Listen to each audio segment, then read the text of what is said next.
মুহূর্তে লালমনিরহাট থেকে আমাদের সঙ্গে সরাসরি যুক্ত হচ্ছেন আমাদের সহকর্মী মিজানুর রহমান মিজান।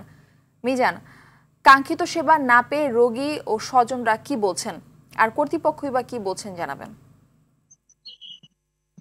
মারফি, আপনাকে ধন্যবাদ। আমি এই মুহূর্তে রয়েছি লালমনিরহাট সদর হাসপাতালে।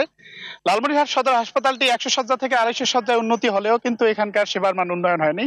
পাশাপাশি এখানকার অপরিচ্ছন্নতা এবং এখানকার যে সেবার মান নিয়ে যে কথা উঠেছে, বারবার প্রশ্ন হয়েছে, মিডিয়াগুলোতে কিন্তু বারবার নিউজ হয়েছে। আমরা কিন্তু এখানে এসে কিন্তু গত কয়েকদিনে যে এখানকার সরজমিনে যে পরিদর্শন করে দেখতে পেয়েছি, রুগীদের কিন্তু লাইন কিন্তু দীর্ঘ লাইন থাকলেও কিন্তু রুগীরা তাদের কাঙ্ক্ষিত সেবা পাচ্ছে না। কাঙ্ক্ষিত সেবা না পাওয়ার মূল কারণ যেটি হিসাবে এখানকার কর্তৃপক্ষ দাবি করছেন, সেটি হচ্ছে এখানকার কিন্তু ডাক্তার, নার্স এবং পরিচ্ছন্নতা কর্মী থেকে শুরু করে সব ধরনের এখানে কিন্তু লোকবল কিন্তু সংকট রয়েছে।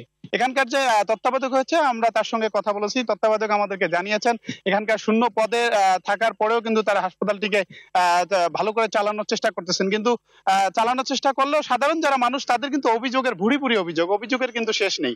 এখানে এখন যে সময় আমি এখানে রয়েছি, একটি সদর হাসপাতাল হিসেবে কিন্তু এখানে অনেক রুগী আসার কথা। একটু যদি আমি দেখিয়ে রাখি যে হাসপাতালের যে মূল আগের যে 100 শয্যা বিশিষ্ট যে হাসপাতাল, সেটির সামনে কিন্তু একজন লোকও এখানে আসে নাই এবং লোক নাই, এবং কিছুক্ষণ পরে কিন্তু আরো জনশূন্য হয়ে পড়েছে। মনে হচ্ছে এটি একটি ভূতুড়ে ঘর।